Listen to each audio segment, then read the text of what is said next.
When I think of the Alien series, I think of big budget blockbusters full of action, horror, great set pieces, and epic cinematic moments. With Aliens Rogue Incursion being a VR game, it of course features some of these things, but the real surprise here is how they nailed the insanely deep interactive VR mechanics of the world.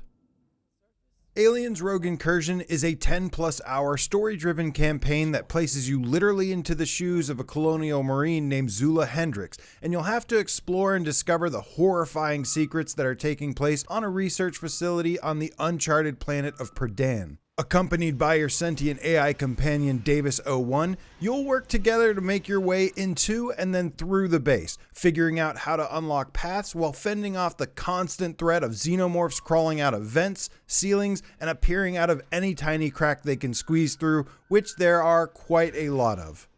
The only way to get away is to blast through them using your weapons and equipment such as the iconic pulse rifle or locating one of the panic rooms, which is the only place you're safe and can save your game and take a moment to catch your breath after constantly being stalked, but as soon as you leave, they'll be coming after you again. This sort of relentless spawn system may turn some people away, as it does seem like they appear a little too frequently, like having a floating monster closet that follows you and spawns Xenos every minute without giving you much time to think. But for me personally, it kind of fits with the lore and makes it feel like there's constant danger.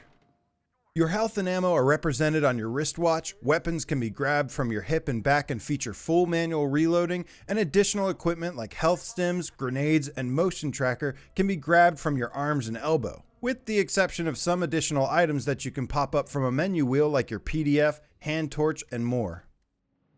From the moment I took my first steps on Predan, I was immediately in absolute awe of the set pieces. The art design, atmosphere, and lighting is so incredible that I had to first explore around the base just to help myself believe what I was actually seeing. All of the iconic scenery and lighting effects are on full display, and it really helped recapture some of the amazing cinematography of the original films, only this time it was from my own perspective, which was both exciting and terrifying.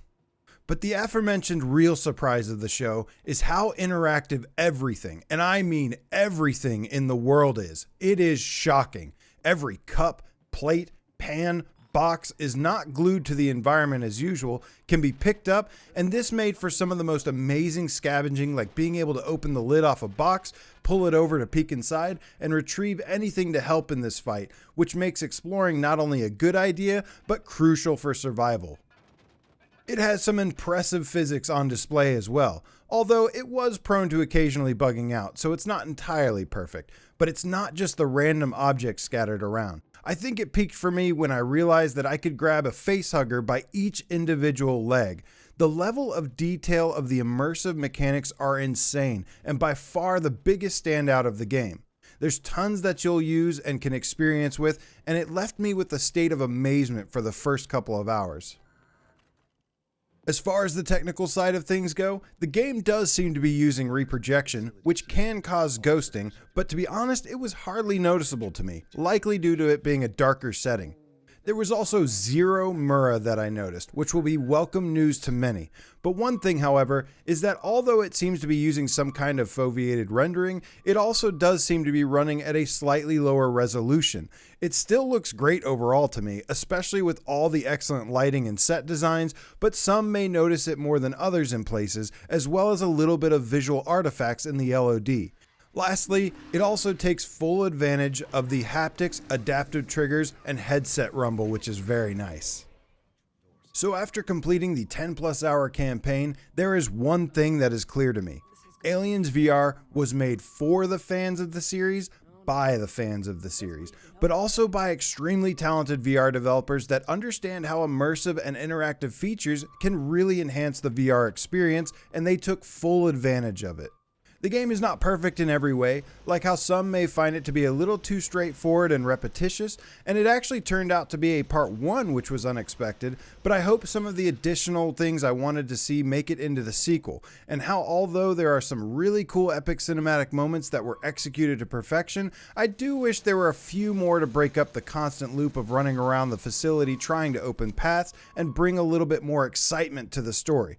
But as is, the game does feel very grounded in the lore and does a fantastic job of delivering an authentic Aliens experience that any hardcore fan as well as VR gamer is sure to enjoy, but it might be a little less accessible to some.